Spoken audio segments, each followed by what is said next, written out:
Nicole Anasenes is the, as we just heard, Chief Financial Officer, Chief Operating Officer of Squarespace, which is a tech company based here in New York. If you listen to a podcast, you've heard of it, or if you operate a website or a business or any number of things, yes. Right? Exactly. So Nicole, just for context, for those of us who don't know, just give us a sense of what Squarespace is. I mean, because I think, like I said, I think a lot of people have heard of it, but don't necessarily know, kind of where the business is, and also in terms of scale and that sort of thing. Sure. So Squarespace is a platform for online stores, online websites, marketing tools, and commerce. And Anthony Casalina founded the company in 2003 because he tried to build a website, and it was really, really hard to do in 2003. And so he sought out to find something that was all-in-one and easy to use, but also presented himself in a very design-forward way. And so he built that platform then, and fast forward to today, out of his dorm room, we've grown tremendously, and we'll talk a little bit more about the growth if you like. But we just crossed 400 million in bookings last year. We have 2.4 million paid sites, and so it's been a tremendous growth trajectory of the business. Yeah, they're a rare, fast-growing technology company, a unicorn. Am I allowed to call? Can I call you Sure. a unicorn? A unicorn that is generating significant amounts of revenue, and you just mentioned Squarespace is this kind of founder-driven company. I mean, tell us about the kind of the sort of founding story and how the company starts to transform into something that's more substantial, a real organization. Sure. I mean, Squarespace's founding story is kind of interesting. It doesn't follow the traditional path of tech companies. It's actually quite contrarian in nature. So Anthony, as I said, founded it in 2003, and he bootstrapped the company for 6 years. He didn't even hire an employee for a couple of years. And he ran it to cash flow break even, and he really kind of created a culture of operational discipline that lives within the company today. He built a very successful product, but in 2010, he looked back at the web that was in 2003 and the web that was in 2010, and there were just so much more opportunities to leverage what's possible on the web. So there was no such thing as a mobile phone, so no iPhones in 2003. Broadband internet bandwidth was a constraint. And so he took a huge risk, and he rebuilt the product. It was when he did the Series A. And that really defined the modern history of Squarespace. At the time, we were less than 100,000 customers. And in that 7-year period is really when we saw the explosive growth of the company because of that really important bet that he took. It was kind of the second time he built a product that no one knew they really needed. So it's a pretty interesting story. What I think is interesting is that it really, you mentioned contrarian, but I think it's almost hard to appreciate today, where every sort of media and tech company is talking about generating revenue. I mean, even Facebook, if you believe reports, is flirting with the idea maybe of charging a subscription. I mean, in 2010 and around that time, I mean, the kind of conventional wisdom was that everyone was going to have a website, and that was going to be free. And that, I mean, that's really core to a bunch of your competitors, or it was core anyway to your competitors. And I mean, why was Squarespace able to collect revenue? I mean, especially given that there's all these really more than credible sort of free versions of what you're offering. Yeah, I think it goes down to the core principles that the company was built on, because we didn't look at ourselves, or Anthony didn't look at the business as just a website business. It was really about establishing a preeminent brand presence online. And post 2010, and now even more importantly, the way you present yourself online and differentiate online is really how you make money and how you compete.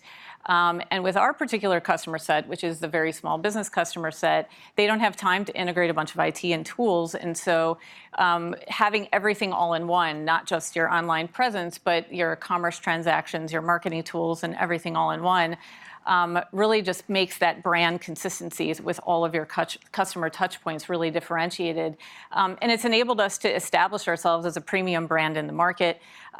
We've never been a free product. We've always been able to charge, and we have a really reliable, sticky subscription base because of that commitment to brand excellence that we make sure that we deliver to our customers. Yeah, we're seeing it now right behind you. But this beautiful. I'm actually a Squarespace customer, and this has nothing to do with the panel. But yeah, I mean, I think the basically.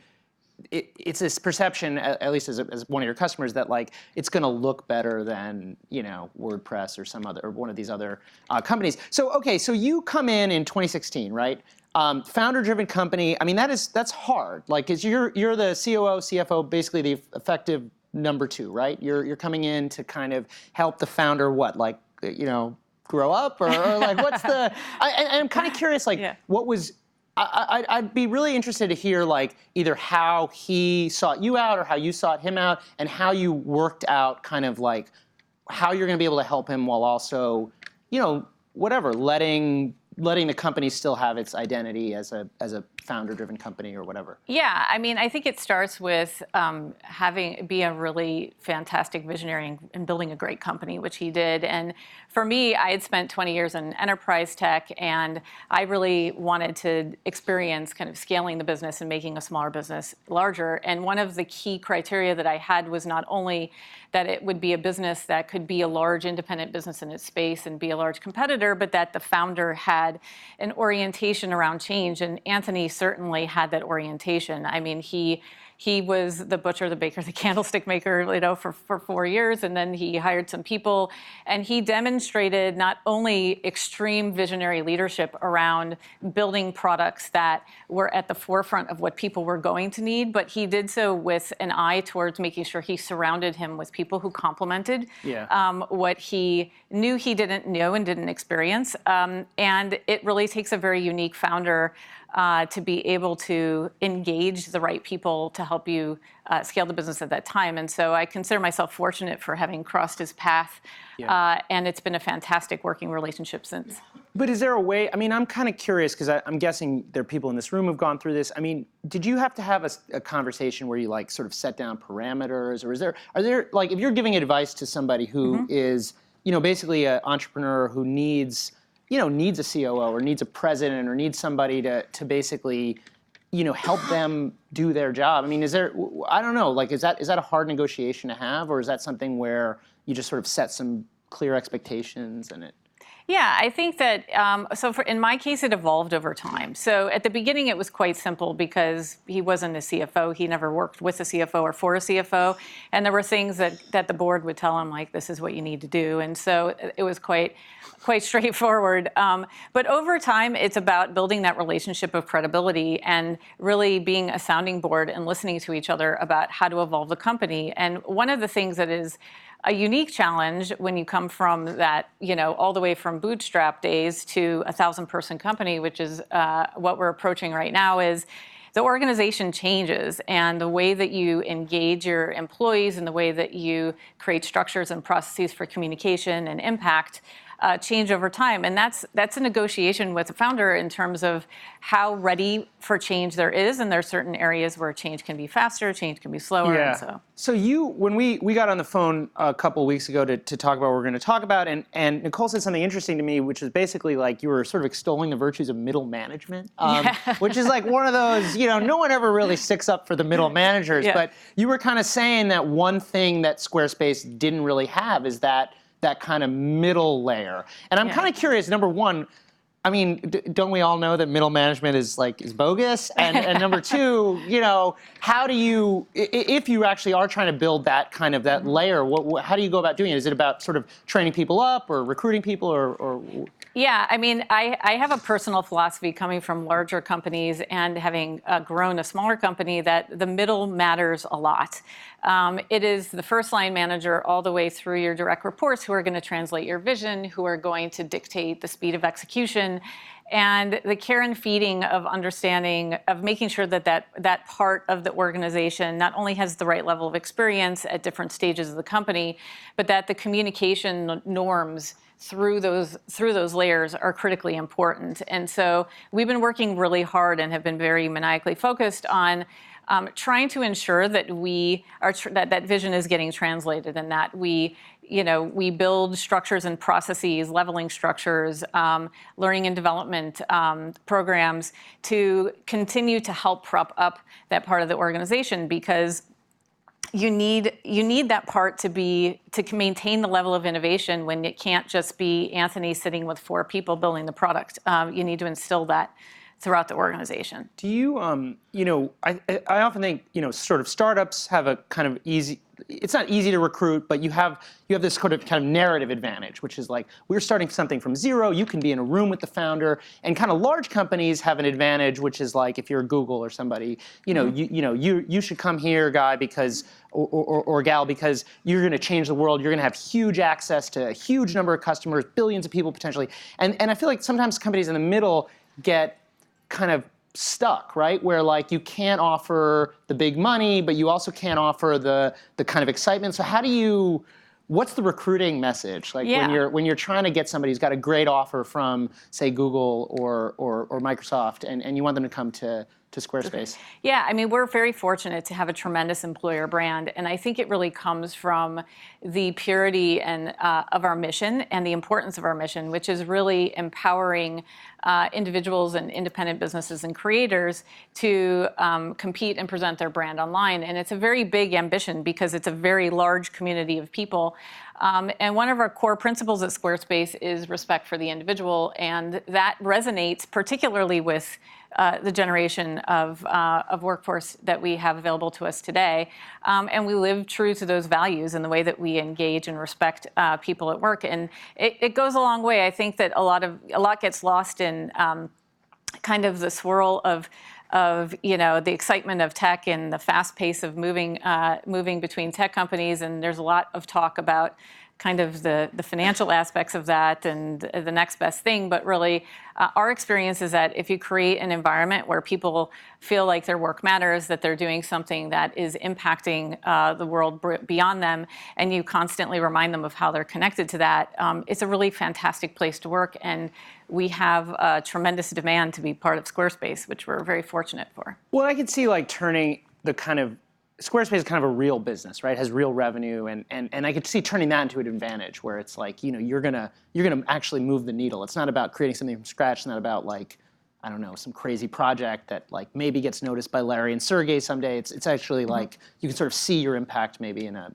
immediate way. Yeah, I would say the other side of it that is unique to us is the financial profile of the business. There's a lot of fear about running out of investor money, and then what does your job look like? What does your project look like? Anthony built a tremendously stable and high growth business, and that is profitable at the same time, which is a really unique profile in tech.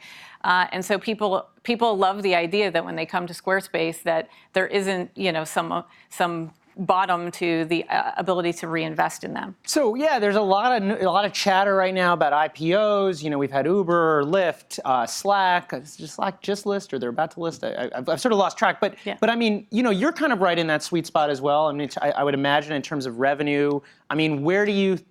I don't think you've filed yet. I mean, I think you've sort of signaled that's a ways off, right? Or and what's your sort of thinking on going to the public markets and either raising more money or allowing some of your shareholders to exit? Yeah, we've been focused on building a great business, and all of the investments that we've made in the business, particularly since I've arrived, have really made it possible so that if we wanted to do that, we could. But we're really focused on the business, and we have a lot of work to do for our customers. So, okay, what's next? I mean, just really great podcast ads, or like, what do you have? How does obviously you have a lot of customers, over 2 million. I mean, where do you get the next?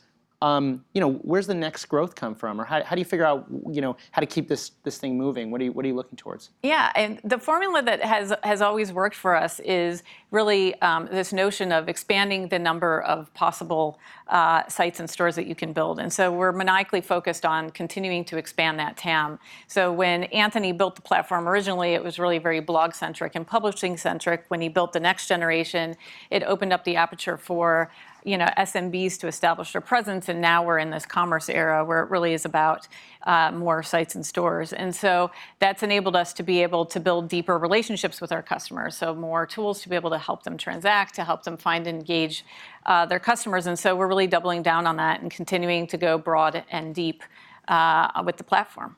So my takeaways here, we'll wrap up, is basically that, some of these sort of more conventional thoughts about charging money, building middle management, like these are actually good business. So I found this a very uplifting conversation. So Nicole Anasenes, thank you very much. It's great having you here. Thank you.